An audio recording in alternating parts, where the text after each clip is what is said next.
Indonesia itu kaya akan budaya.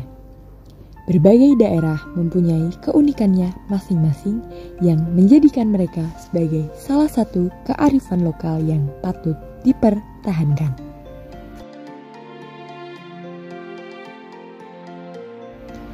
Untuk tugas akhir ini, pilihan penelitian yang kami ambil jatuh kepada Kecamatan Sambong, Kabupaten Blora. Blora adalah sebuah wilayah kabupaten di Provinsi Jawa Tengah, Indonesia. Terletak di bagian timur Jawa Tengah, Kabupaten Blora berbatasan langsung dengan Provinsi Jawa Timur, yaitu Bojonegoro.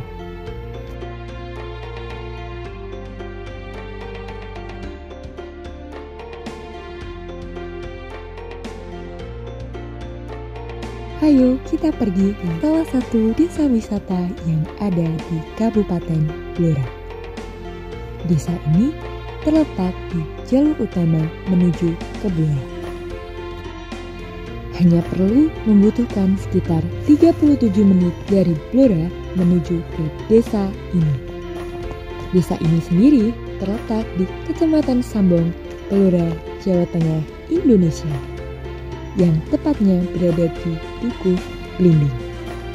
Salah satu destinasi utama yang ada di desa wisata di Kabupaten Blora ini adalah Kampung Literasi Sedulur Sikep atau lebih dikenal sebagai Kampung Samin. Di sini, wisatawan akan diajak untuk mengenal, berdialog, berinteraksi dengan warga Samin, belajar dari sifat kejujuran dan kesederhanaan dari masyarakat Samin. Selamat pagi. Pagi.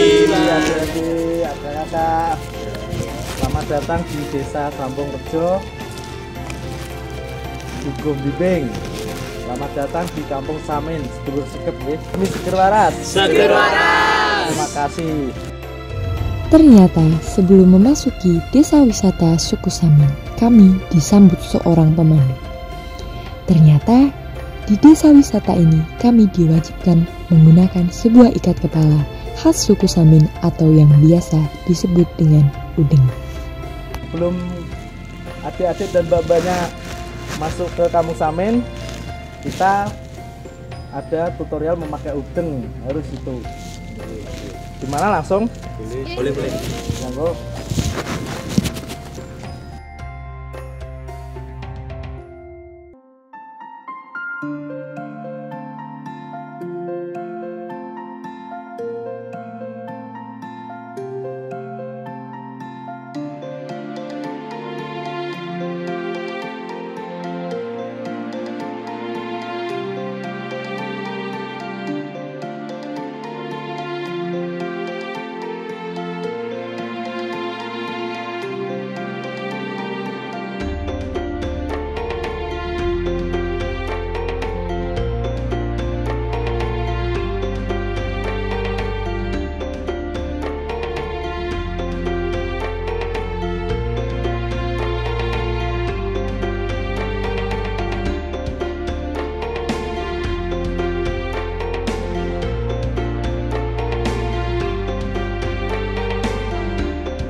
Tradisi lesung yang penuh filosofi tampak terdengar merdu. Alunan lagu lumbung desa dan lesung jumenggung mengalun indah di telinga kami, di mana setiap penabuh memainkan lesung bergantian dengan memainkan irama, masing-masing satu ketukan menggunakan tempo yang tidak sinkron. Ada yang lambat, terdapat yang cepat, dan ada pula yang memainkan dua ketukan.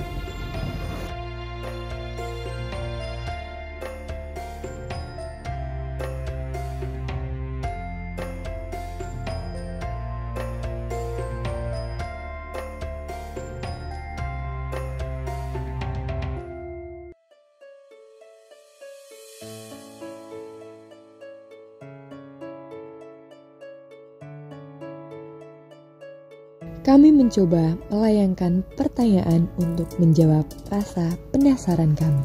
Perkenalkan, nama saya Melia Prindesa Prasetyo dari SMA Negeri 1 Cepu. Nah, dengan ini ibunya dari namanya siapa?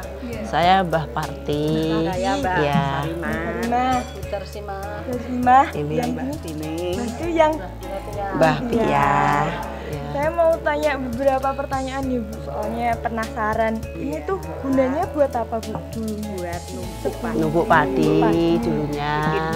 Sekarang buat tuh musik lesung. Kalau ada acara kayak seperti ini ya dipakai, kalau ada yang enggak gitu. Ini nama alatnya sendiri?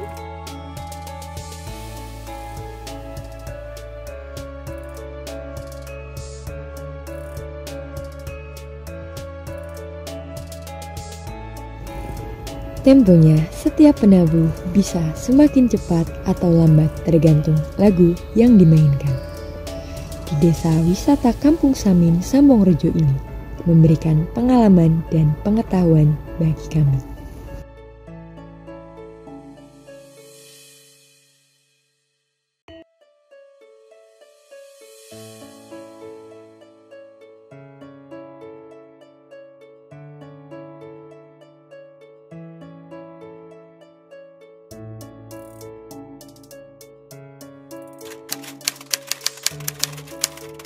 Nah, apabila Mbak atau Mas ini menanyakan tentang sejarahnya suku Samin, sejarahnya begini. Dulu yang dilantik oleh Mendagri tahun 2006 itu saya. Saya yang dilantik Menteri Dalam Negeri sebagai Dewan Pimpinan Pusat Paguyuban Kerukunan Sedulur Sikep di Indonesia. Lah, tahun 2007 saya dipanggil lagi oleh Kemendagri tentang suku tadi. Pak Mendagri menentukan suku kita itu kan Jawa. Namun untuk tahun 2007 oleh Mendagri saya diminta kerelaan itu Samin dicetuskan sebagai suku di Indonesia. Awalnya tentang perkembangan desa itu saya sendiri plus saudara. Hanya satu keluarga? Iya, saudara saya banyak Mas. Satu duko ini kan ada hampir 500 kakak ya. Tapi itu 85%-nya kan saudaraku. Nah kita ajak maju itu paling kompak. Jadi pada waktu tahun 90-an itu yo rekayasa sendiri saya. Mulai tahun 86 saya bendung itu yang kemarin kamu lihat ya. Itu tahun 86 87, 86 sampai 87, 88 perai, 89 listrik masuk desa. Itu saya prosedur, nggak melibatkan kepala desa, perangkat pada waktu itu. Jadi izin dari Kudus saya. Terus tahun 90 pam air bersih. Jadi kamu di sini mengalirkan air di dapur tinggal ngunter itu nggak ada yang air beli Mbak itu. Tidak tenaga listrik, tidak tenaga diesel. Sehingga lingkungan itu makanya bebas karena nggak memerlukan biaya.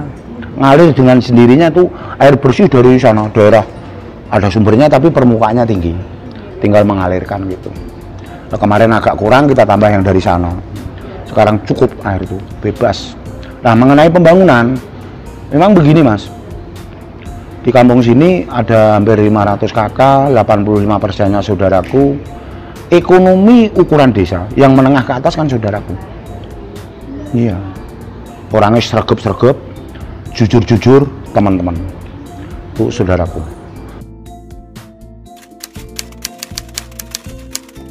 Itu gini, masalah pengembangan itu sudah dimulai tahun 2020 ya Yan.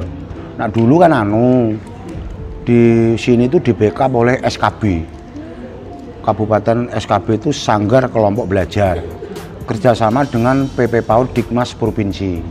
Nah itu yang dikembangkan itu tulis menulis, sehingga tiap tahun mengadakan namanya festival budaya. Wah, ramai banget. Terus 2020 di backup oleh pemerintah daerah Kabupaten Blora untuk pengembangan kayak tanaman, kayak hewan, ternaknya ada kambing, ada sapi lah. Untuk tanamannya itu dulu pada waktu tahun 2020 saya minta oleh ADM Cepu tanah hutan yang tepi desa itu kita minta dikasih 3,5 hektar. Kita tanami buahnya itu 3 jenis, jeruknya pamelo, belimbingnya madu, jambu airnya citra. Nah itu sejumlah 2.500 pohon. Nah ini rencana 2023 ini akan mendirikan bendungan yang kamu lihat kemarin. Kita tinggikan sampai 2 meter nanti, sehingga nanti punya danu. Terus tepi-tepinya di kawasan hutan itu mau saya tanami buah-buah itu yang bibitnya sudah kita siapkan. Ada 1.500 pohon itu. Ada duriannya 200, kelengkengnya 300, alpukatnya 1.000. Itu saya kembangkan untuk mendukung pariwisata itu. Lah untuk ibu-ibu itu mulai dari 2014 itu batik Mas. Batik. Jadi batik di desa sini itu masuk di kementerian udah lama, mulai dari 2014 itu. Kemarin dari SMK Banat Kudus itu pesen 400 untuk seragam gurunya plus muridnya. Terus dari pejabat Porkompinda Ponorogo yang identik gambar merak itu dulu 300. Nah kementerian sudah sering WA sama Dani itu kadang kirim 10, 12 yang motif ini gitu kementerian. Termasuk industri tempe. Tempe itu pun kadang kirim 1 minggu 1 kardus, kopinya nanti 3 kilo. Kopi yang sudah jadi bubuk kirim kementerian. Itu seragamnya sudah ada yang sampai Singapura kok. Karena saya sering didatangi para murid-murid sekolah plus gurunya, contoh dari Yaspen Tugu Ibu Depok 1 itu dulu 6 bis. 300 berapa murid plus gurunya. Terus guru Yayasan Al Azhar dari Jakarta itu 100 guru. Terus dari para media sejabanusa, mahasiswa dari 12 negara, belum mahasiswa umum yang ada di Indonesia. Banyak sekali yang sering hadir di sini yang ingin tahu. Kemarin itu di lomba tingkat kabupaten di sini nomor 1, terus maju tingkat provinsi kita dapat nomor 3. Namun walaupun nomor 3, kok kemarin itu ada wacana nanti pertemuan akhir tahun 2023 itu untuk Jawa Tengah diselenggarakan di sini. Sekarang kita akan menuju di salah satu UMKM di Desa Samin, Sambongrejo. Inilah industri rumahan penduduk setempat, di mana mereka membangun salah satu jenis usaha mikro yang berproduksi secara unik dan terikat dengan kearifan lokal, sumber daya setempat, dan mengedepankan buatan tangan. Tempe yang menggunakan daun jati sebagai pembungkusnya.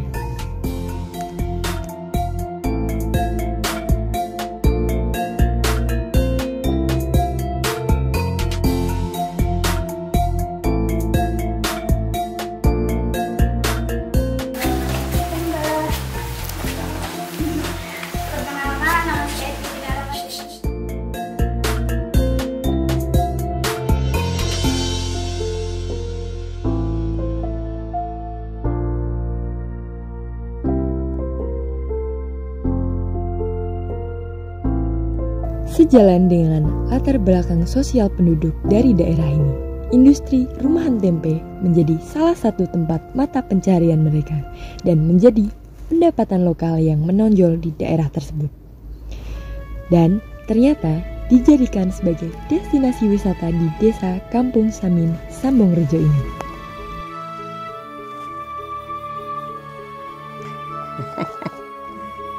gak apa-apa. Namanya Mbak sinten ya? Kartini. Kartini. Mbah Kartini. Tempe. Tempe. Mbah Kartini.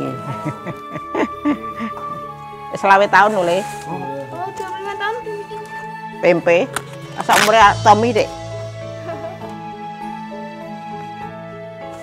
Karena masih memakai daun jati. Kenapa masih? Ah, sedep. Oh, biar sedep. Sedep.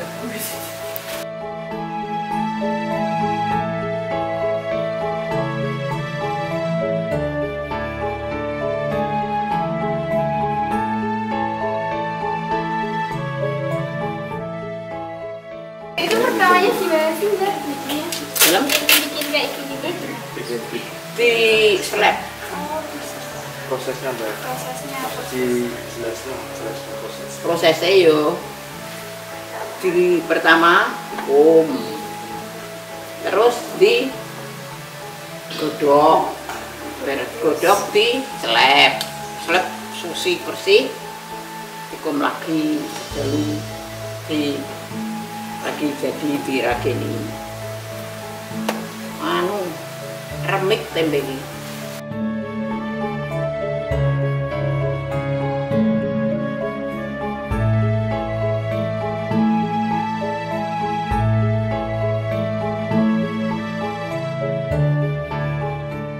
Pusat kegiatan produksinya dilakukan di rumah dengan tenaga Mbah Kartini sendiri sebagai pemilik dan pengelolanya. Mbah Karman memproduksi tempe dengan pembungkusan daun jati secara tradisional.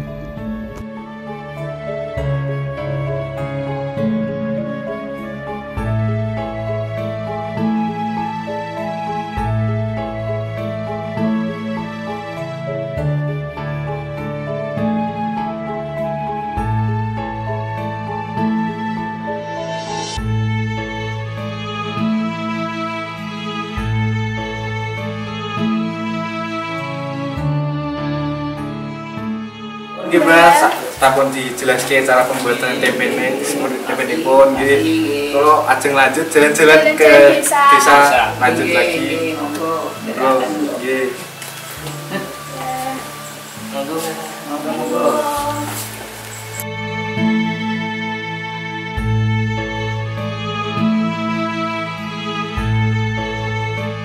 Perkenalkan Bu, nama saya Evita Kasana Hawahiyati dari SMA Negeri 1 Jepur. Nama Ibu siapa ya? Ibu Lili. Izin bertanya, apa yang membuat Ibu tertarik untuk mengunjungi desa wisata ini? Terima kasih. Karena ini kan termasuk aset budaya ya. Kebetulan saya juga memang orang Sambong, rumah saya juga di Sambong. Di Kampung Samin ini saya rasa kehidupannya unik, juga kekeluargaan. Terus jadi kita ingin sekali mengunjungi desa wisata desa di Sambong Rejo ini seperti itu, biar melihat keunikannya. Dan juga memang termasuk suku Samin itu kan termasuk suku-suku yang spesial di negeri kita ya. Mungkin di sana itu ada suku Baduy, ada suku Sasak, salah satunya di Jawa Tengah itu adalah suku Samin.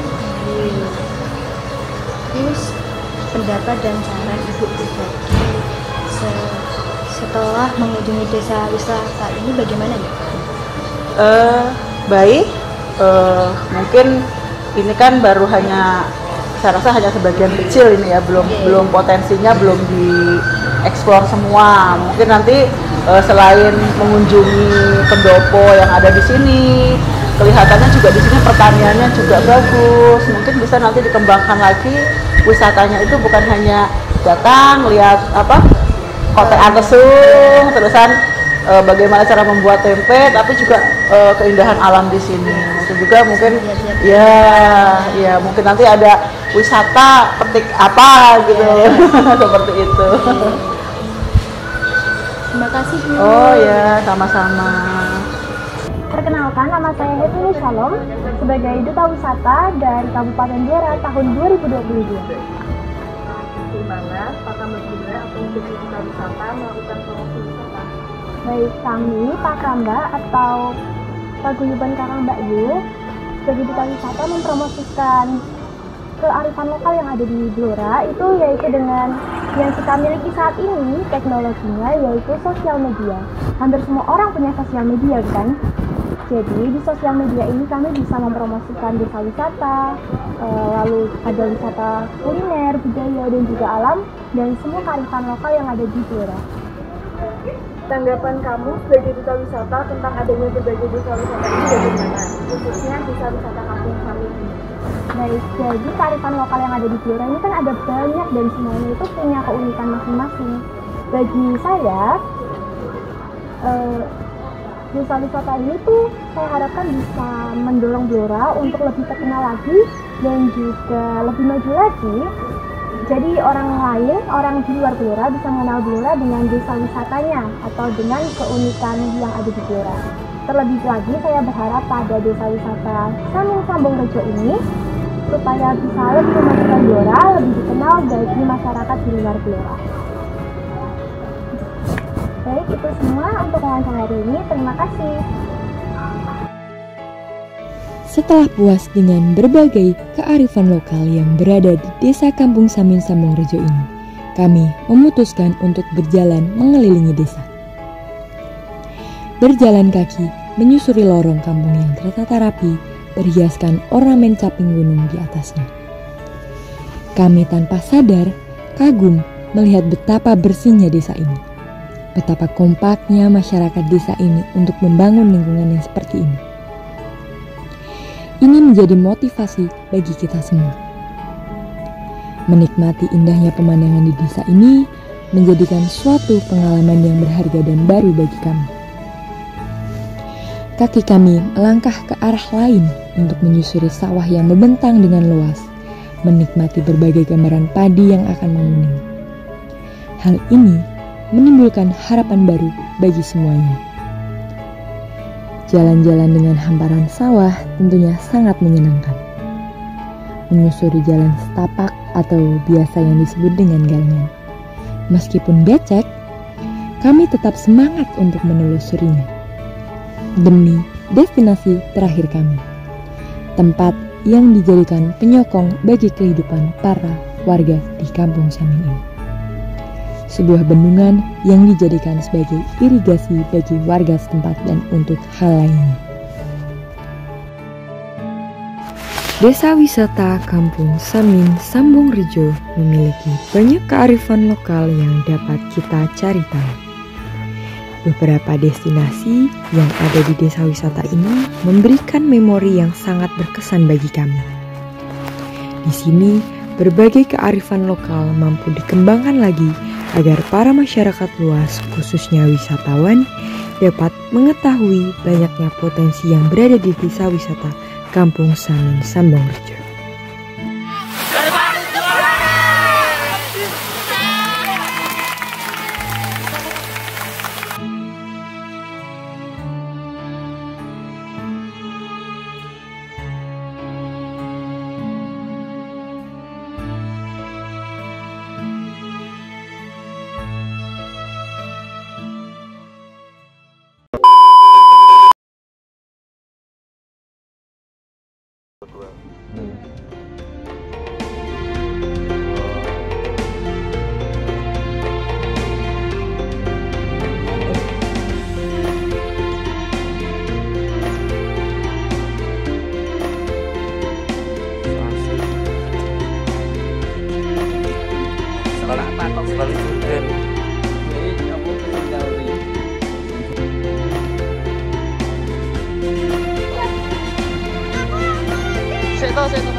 Ya Allah, ya Allah.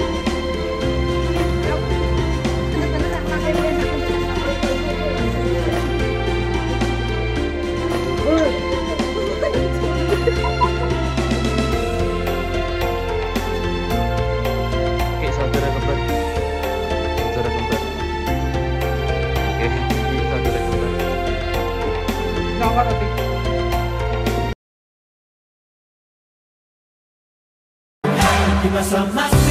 Oh, di masa rasa takut yang tak pernah mengganggu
kisah kita abadi untuk selama-lamanya.